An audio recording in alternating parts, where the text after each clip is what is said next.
continuer le pré-débourrage de Bi. Et comme il est tendu, j'ai dû lui mettre un couvre-rein. Je vous laisse imaginer la suite, enfin, vous allez même voir la suite. Vous allez enfin voir Bi faire ses cabrioles qu'on a tant voulu filmer et qu'on n'a jamais su. Cette fois-ci, on l'a eu parce que je m'en doutais.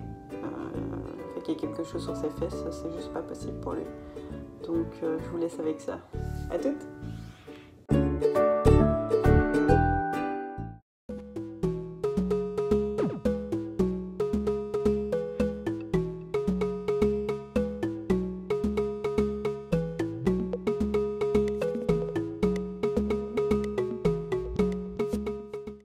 J'ai galéré pour mettre le couvre-rein, j'ai vraiment pas l'habitude avec une selle western, donc personne ne rigole s'il est mal mis au début. Je vais réussir à bien le mettre à la fin, mais voilà.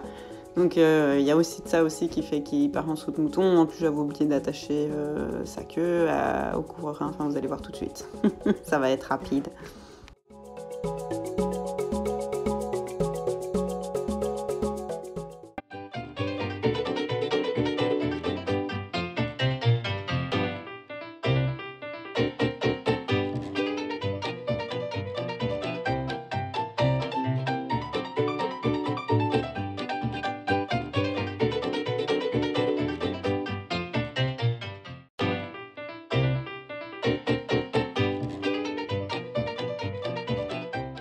Je pensais que j'avais mieux filmé que ça, mais en fait c'est une horreur. Mais là ici j'essaye littéralement de le pousser parce que comme une andouille j'avais oublié ma chambrière. Et donc j'essaye un peu de le... Allez, tu veux faire le con, on avance alors, c'est parti. Et sans chambrière je vous raconte pas le bordel.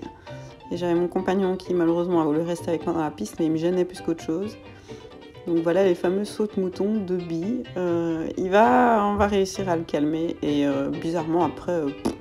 il n'en aura plus rien à foutre. Il a vraiment fait sa cabriole, il était content, il a fait ok voilà, je t'ai montré que j'en avais rien à foutre de ton truc, ça me saoule, ça me fait chier, ça fait des drôles de trucs derrière moi. Et vous voyez le couvre-rein, il tient plus du tout, donc je me dis bon, je vais peut-être essayer de le remettre autrement.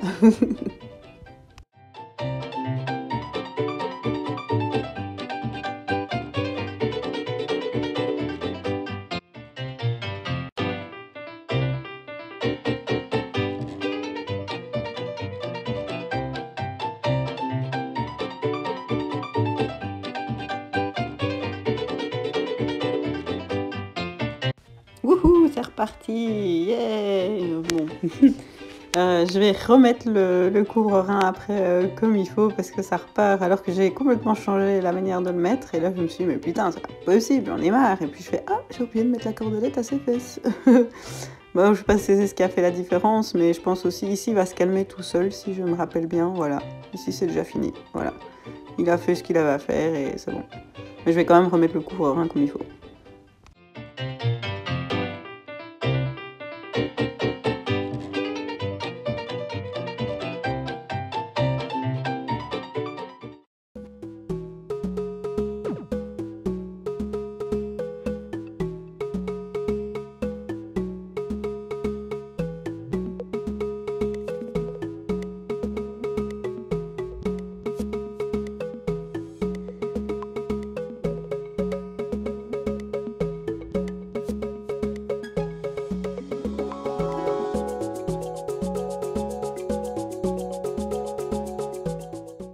Et là, magie, il va plus bouger du tout, mais aussi parce qu'il s'était bien calmé avant.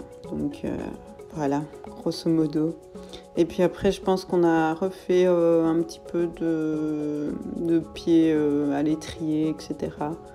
Donc voilà, je vous laisse avec ça.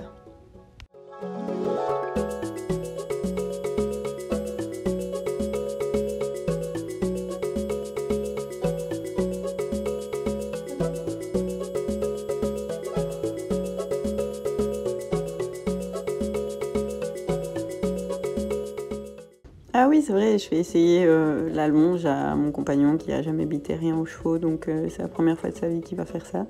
Donc je lui explique un petit peu et il va faire ça comme un grand. Mais le problème c'est qu'il va avoir la tourniole et des nausées, donc il va vite s'arrêter. Petite nature.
Ici, je recommence un petit peu la même chose que la dernière fois et cette fois-ci, j'ai mis ma bombe parce que j'ai une amie qui m'a fait constater ça et elle a totalement raison, c'est très dangereux malgré tout, même si vous n'êtes pas sur le cheval, de faire ça sans bombe. On ne sait jamais qui se lève. En plus, moi, il y a un pommeau sur ma selle, donc il peut me faire vraiment mal.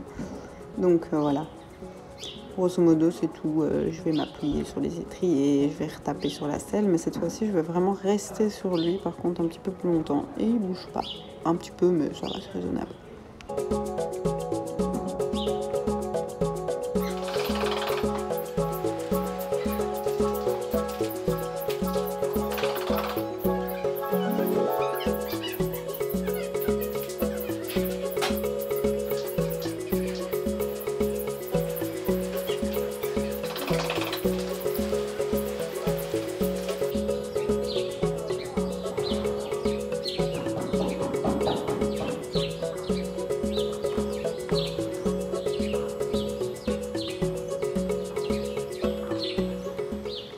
C'est là que je m'appuie en fait, donc, et ça va encore franchement.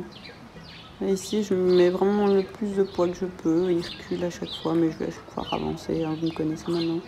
Mais voilà, et je me tiens au pommeau et je me laisse un peu tomber, mais voilà, je sais que ça va être difficile, ça, franchement monter dessus, ça va être quelque chose de terrible à mon avis.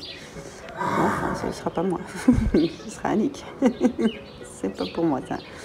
Je vais me casser la gueule et je vais être traumatisée de mon propre cheval, donc non.